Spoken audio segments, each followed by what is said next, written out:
Paul. You look just... Yeah. I think we're going to start by asking someone to substitute for Polly Toynbee, who's not here yet. Richard Sennett might be a good idea.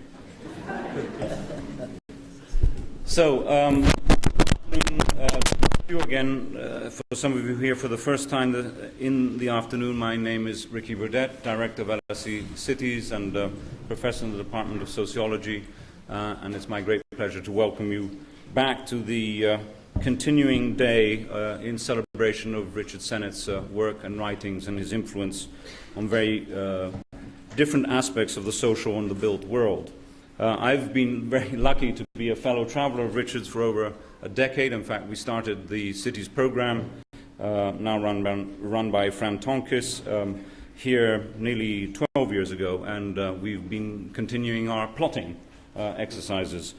Now, in order to celebrate Richard's work, and following on obviously from the session that many of you have just heard, and in order to focus on what is, for those of us who are involved in making cities and involved on the side of policy, on the side of design, we've all learned one thing, I think, from Richard, who probably you could say learned from Jane Jacobs back in the 60s and 70s, which is the fundamental debate and discussion, and the fundamental difference that is now being had as a result of Richard's writing is the linking of the physical world with the visual world.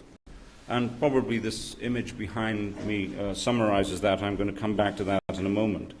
Now, as chair of this session, I thought that I should just be true to this intellectual statement and use words and images in order to just prompt a discussion. I'm not going to give a talk at all. There are those who are much better placed than me to respond to these themes, but I thought that I would actually use this very, very simple device of putting up a quote by Richard. I'm not going to ask him to read it since he's now here. I will. And some images to provoke a discussion around really four themes which many of us here think have been very significant in the writings of Richard over time, and the panelists that we have, I think, are absolutely apt to discuss them. And this is the implications of his thoughts on the making of a democratic city, the making of a diverse city, the making of the tactile city, what's it actually feel like, and the interesting concept of the making of the incomplete city, something which is ongoing. I have to thank Susie Hall, who collaborated with me in putting both the presentation and the ideas together. Now, the 3 and let's say a half or 3+ speakers we have are probably quite well known to many of you. Geoff Mulgan, who's on my far left, is director of the Young Foundation. Young Foundation is a long-established organization, established, in fact, in East London, but he's been running it now for a number of years and totally renewing it. And basically what it's about is bringing together insights, innovation, entrepreneurship to meet social needs. That's the whole concept behind it. He was, in fact, the founder and the director of the think tank Demos, that many of you know was highly influential in shaping the ideas of the past government, and up until 2004 played a number of very significant roles in the British government, including being the director of the government strategy unit and the head of policy in the Prime Minister's office. And note the date, he left in 2004. Richard Rogers, who is sitting next between David Adjaye and Richard Sennett, is an architect and urbanist. He's the founder of a firm which is now called Roger Stirk Harbour Partnership. And he's probably designed some of what I would call the most canonical buildings of the late 20th century and the early 21st century, including the Pompidou Centre, Lloyd's, but also incredibly delicate and significant buildings like the Maggie Centre for cancer patients, built only a few years ago, and Terminal 5, which will be familiar to many of you. He's been advisor to... What do you think that's about? I like the word delicate. Oh, no. He's been advisor to a number of mayors around the world, a long time with Ken Livingstone and a very short time with Boris Johnson. And he was the chairman of the Urban Task Force, which I think has had a major influence in terms of the shaping and the regeneration of British cities.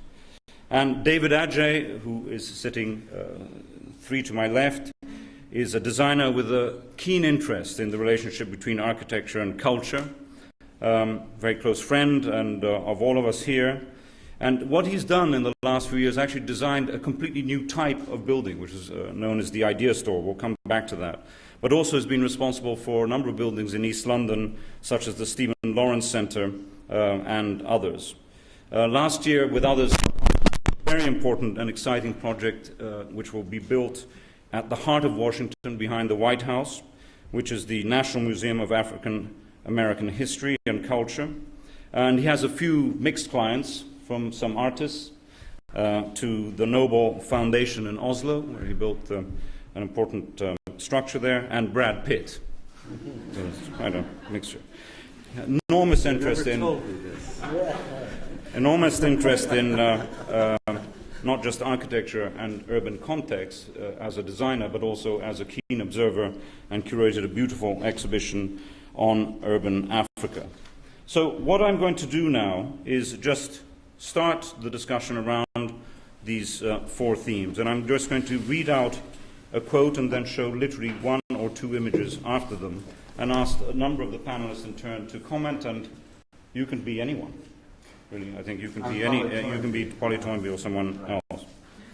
Now, I think this is a significant quote, and it follows on some of the themes we were hearing before about what constitutes the public realm, the res publica. Now, the res publica in Latin in many ways means public things, as you know. A res publica stands in general for those bonds of association and mutual commitment which exist between people who are not joined together by ties of family or intimate association. It is the bond of a crowd, of a people, of a polity, rather than the bonds of family or friends. As in Roman times, participation in the res publica is most often a matter of going along, and the forums for this public life, like the city, are in a state of decay. This was written in 1977 in one of Rich's first books, The Fall of Public Man.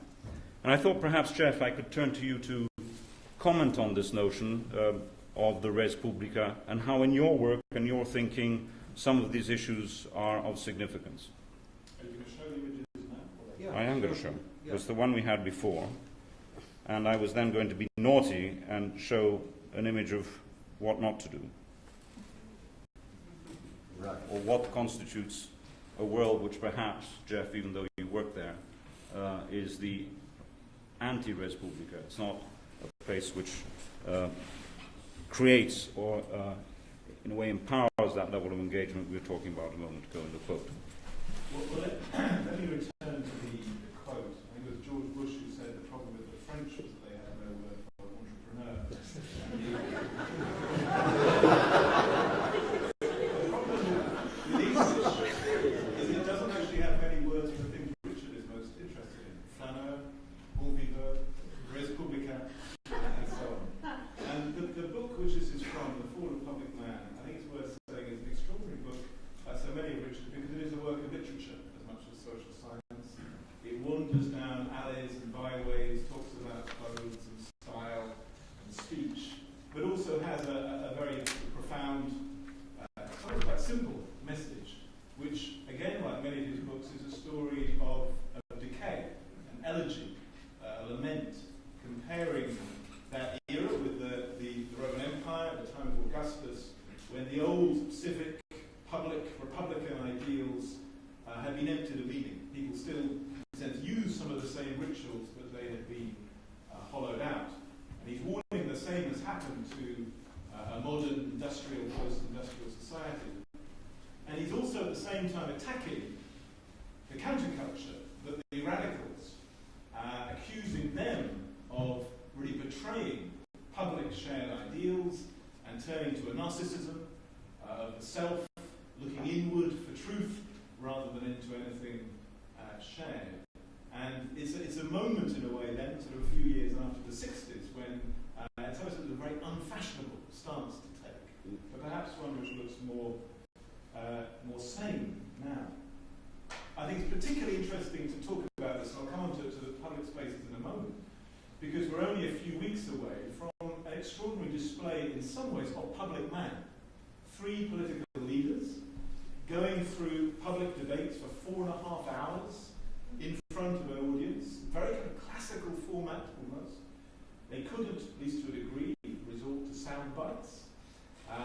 They had to instead set out arguments. The tone of debate, pretty sober, pretty serious. They all talked about the national interest all the time, rather than appealing to that much to self-interest or narcissism. And quite a sort of high-flown rhetoric. And then at the election, a week ago, today was it? Yesterday? Most people, when the polls said they voted out of a sense of duty. Again, very sort of classical public man ethos, actually rather thriving against all odds in our society. It seems through another lens, the debates were happening in a TV studio, not in the city. The audience were instructed to remain silent all the way through and weren't allowed any interaction with the politicians. So was this a simulation of republic, or was it actually its revival? Now, in The Fall of Public Man, Richard talks about a space only a few hundred metres north of here, the Brunswick Centre, as really the epitome then of places like Canary Wharf, which appeared to be public spaces, but in fact all people were doing was walking from one soulless shop to another soulless shop. And again, they were sort of simulations of publicness, but without any of the spirit, the soul, the meaning, the interaction of, as it were, the classical ideals. And in your account, this is a story of decay in which Canary Wharf makes total sense, and perhaps a Rome which ends up with Silvio Berlusconi makes perfect sense as the story of decline, decay, and what starts off being real and meaningful, ending up as a simulation that's in fact hollowed out. But I think what's always fascinating about Richard's work is the sort of paradoxes and the ambiguities in them. There's nearly always a spirit of melancholy and lament and loss, corrosion of character, injuries of class, and so on. And yet, as you can see, he's a very optimistic man. He smiles all the time, radiates a sort of positive. There's a paradox too in the descriptions of city life in all of these books. On the one hand, the city is where you come to be liberated, to find yourself, to realise your identities, even though, or perhaps even because, the city is where you are anonymous, alienated, and in some other respects, crushed. And he tells in many of his books of people losing a grasp of their own lives, the narratives of their lives, their meanings, partly because of the dynamics of capitalism and all the many ways in which prosperity takes with one hand even as it's giving you with the other hand. And yet he also talks of people as competent interpreters of their own lives.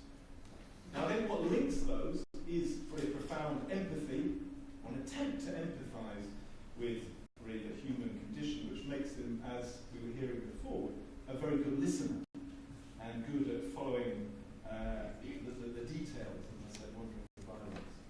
I just want to end with two questions which are really posed by Canary Wharf, Rome, and Fall of Public Man.